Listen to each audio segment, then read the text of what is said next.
की धनदांडग्यांची मुजोरी आणि सामान्य जनतेची कमजोरी। हे लहान मुलांच्या हातात वाहनं देणं हे मुळातच चुकीची गोष्ट आहे। 90% पब बार जे आहेत ते राजकीय पुढाऱ्यांचे आहेत। पोलिसांची भूमिका साशंक आहे। सर्वसामान्य माणसाला काडीची किंमत नाही। एवढे मुलगा जबाबदार आहे तो वडील पण जबाबदार आहे। ही न्यायाची चेष्टा केलेली आहे तुम्ही। प्रकरण दाबलं जाणार आहे। पोस्ट ग्रॅज्युएट डिग्री कोर्सच्या माध्यमातून परिपूर्ण राजकीय नेतृत्व घडवणारं आणि प्राध्यापक राहुल कराड यांच्या संकल्पनेतून साकारलेलं भारतातील पहिलं institute MIT school of government presents जागर लोकशाहीचा। नमस्कार, फॉर द पीपल न्यूजमध्ये आपलं स्वागत। पुण्यामध्ये काही दिवसांपूर्वीच कल्याणी नगर परिसरामध्ये एका अल्पवयीन तरुणाने दोघांना उडवलं आणि हा जो अपघात आहे हे अपघात प्रकरण आहे हे फक्त पुणेच नव्हे तर राज्यभर गाजतं आहे। कारण याच्यामध्ये जो अल्पवयीन मुलगा आहे तो प्रसिद्ध बांधकाम व्यावसायिकाचा मुलगा आहे आणि महत्त्वाची बाब म्हणजे त्याला पोलिसांच्या हवाली केल्याच्या नंतर अगदी काही तासांमध्ये त्याला जामीन मंजूर करण्यात आला। या सगळ्या संपूर्ण प्रकरणामध्ये पोलिसांची भूमिका असेल, सोबतच इतरांची सुद्धा महत्त्वाची भूमिका असेल। याविषयी पुणेकर नागरिकांना काय वाटतं आपण त्यांच्या प्रतिक्रिया जाणून घेणार आहोत। खरं तर असं व्हायला नको आहे, कारण पैशाला जर मुलगा असला म्हणजे ठराविक वेळेत जर जामीन मिळत असेल तर ते सर्वसामान्य मुलाला मिळालं असतं का जामीन, हाही प्रश्न पुढे। दुसरा विषय, जर तो अल्पवयीन असेल तर घरच्यांनी त्याची ती खबरदारी घ्यायला हवी की अल्पवयीन मुलाच्या हातात गाडी द्यायची की नाही, हाही दुसरा मुद्दा आहे। याच्यावरती राजकीय नेत्यांच्या पण वेगवेगळे स्टेटमेंट आलेले आहेत, तुम्हाला त्याविषयी काय वाटतं? नाही, राजकीय विषयी आम्हाला काही बोलायचं नाही। तुम्हाला काय? कारण असं घटना घडून आहेत शहरामध्ये की लहान मुलांच्या हातात वाहनं देणं हे मुळातच चुकीची गोष्ट आहे। या सर्व प्रकरणाबद्दल मी एकच वाक्यात सांगतो की धनदांडग्यांची मुजोरी आणि सामान्य जनतेची कमजोरी। आज परिस्थिती अशी आहे की पैशाच्या जोरावर संपूर्ण भ्रष्टाचार बोकाळलेला आहे। हे धनदांडगे जे आहेत ते पॉलिटिकल लीडर्स, त्याचप्रमाणे पोलीस डिपार्टमेंट, हे सर्व त्यांनी खरेदी केलेलं आहे। या ठिकाणी सर्वसामान्य माणसाला काडीची किंमत नाही, काही किंमत राहिलेली नाही। आज मी धनदांडगा आहे, मी काही करू शकतो, कुठला पण कायदा मी हातात घेऊ शकतो। त्यामुळं हा झालेला प्रकार हा अत्यंत निंदनीय आहे। जे कोणी दोषी असतील, सर्वांना माहिती दोषी कोण आहे, त्यांना सगळ्यात कडक शिक्षा झाली पाहिजे, जेणेकरून परत दुसऱ्या कोणाच्या धनदांडग्या मुलाने असा करायचा प्रकार करता कामा नये। त्याला कुठेतरी चाप बसला पाहिजे, वचक पाहिजे प्रशासनाचा, कॉर्पोरेशनचा, पोलीस डिपार्टमेंटचा। आज असं दिसतंय की ती गाडी 3 महिने विदाऊट नंबर पुण्यामध्ये फिरत होती, 2 कोटीची गाडी। काय करतात पुणे RTO, काय करतात पुणे पोलीस कमिशनर? साधा प्रश्न आहे। आज माझ्या गाडीचा नुसता नंबर जरी एक व्हॅनिश झाला किंवा एक जरी नंबर व्हिजिबल नसेल तर मला लगेच फाईन मारतात 1000 रुपये।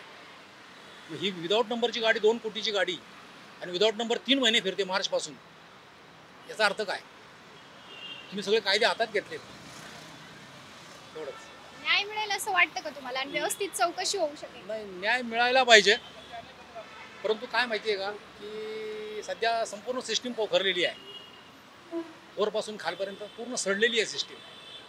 आणि हे धनदांडगे मंडळी, अगरवालसारखे हे आणि सिस्टीममधले काही पुढारी किंवा काही नेते किंवा काही एम्प्लॉईज, सिस्टीममधले पोलीस डिपार्टमेंटचे वगैरे जे काय म्हणतो त्याला आपण, एम्प्लॉईज म्हणा किंवा त्यांचे जे कर्मचारी आहेत ते वरिष्ठ, ते पूर्ण विकले गेलेले आहेत। पुण्यामध्ये दुसरा एक महत्त्वाचा मुद्दा उपस्थित होतो, तो म्हणजे पुण्यामध्ये जे बार आहेत, पब्स आहेत, मोठ्या प्रमाणावरती त्याचं पेव वाढलेलं आहे। रात्री 2:30-3 वाजेपर्यंत ते सुरू असतात। अशामध्ये काय वाटतं, सामान्य पुणेकरांना काय वाटतं याच्यावर? याच्यामधले 90% पब बार जे आहेत ते राजकीय पुढाऱ्यांचे आहेत। राजकीय पुढाऱ्यांचा पुणे महानगरपालिकेमध्ये प्रचंड दबाव आहे।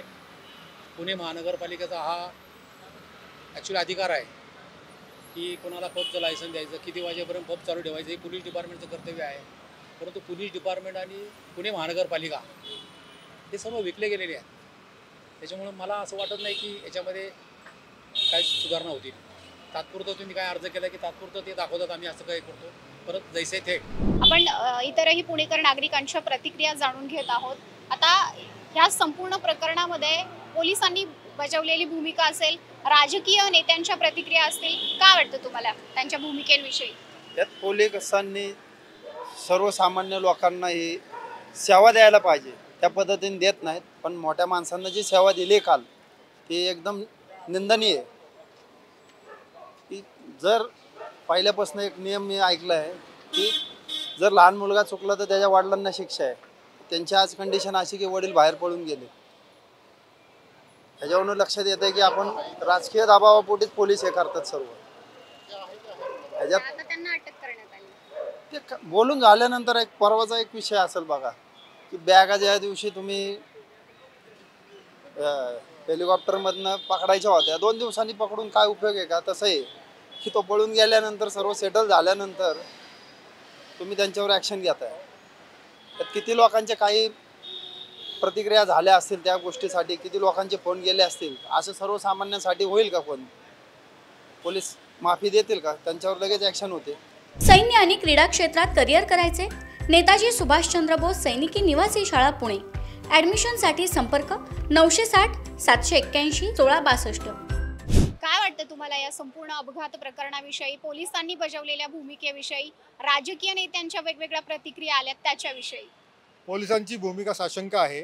पोलीस पूर्णपणे मॅनेज झालेले आहेत.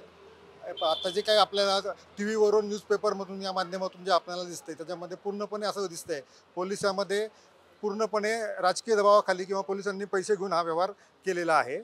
याच्यामध्ये सुनील टिंगरेंचं पण नाव आलेले आहे. भाजपचे ते माजी आमदार आहेत, त्यांचा पण हस्तक्षेप दिसतो याच्यामध्ये. राजकीय वरदहस्त ठेवून सामान्य जनतेची पिळवणूक करू नये. सामान्य लोकांनी रस्त्यावर फिरायचं कसं, हा आता प्रश्न निर्माण झालेला आहे. बरं, तुम्हाला काय वाटतं? तुम्ही कसं बघताय संपूर्ण प्रकरणाकडे? प्रत्येकाची मतं वेगवेगळी असू शकतात. मला तर ही घटना घडली हे दुर्दैवी आहे. अशी घटना घडायला नाही पाहिजे. पण राजकीय हस्तक्षेप हे ते एकमेकाच्या दृष्टीने आता विरोधक यांच्यावर टीका करणार, सत्ताधारी त्यांच्यावर टीका करणार.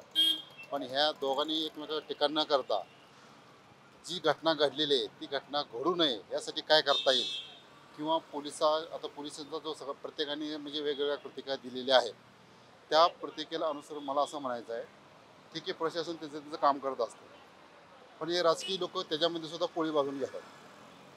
म्हणजे आता कुठला BJP असू द्या, राष्ट्रवादी असू द्या, काँग्रेस असू द्या, शरद पवार, कुठलेही राजकारणी असू द्या, ती त्यांच्या ह्याच्यामध्ये त्यांचे पोळी भाजून घेत असतात.